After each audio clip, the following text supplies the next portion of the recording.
शहापूरमध्ये सोसाट्याच्या वाऱ्यासह तुफान पाऊस झालेला आहे। अवकाळी पावसामुळे शेतकऱ्यांना अर्थातच मोठा फटका बसतोय। शहापूरमध्ये सुद्धा अवकाळीचा तडाखा बघायला मिळतोय। शेतकऱ्यांना यामुळे मोठा फटका बसतोय।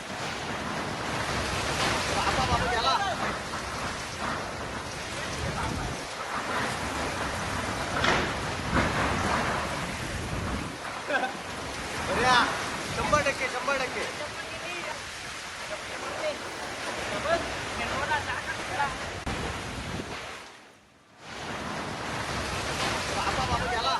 शहापूरमध्ये सोसाट्याच्या वाऱ्यासह तुफान पाऊस झालेला आहे। अवकाळी पावसामुळे शेतकऱ्यांना अर्थातच मोठा फटका बसतोय।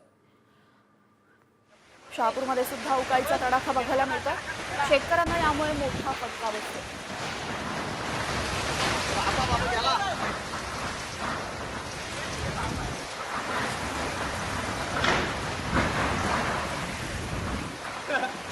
बऱ्या 100%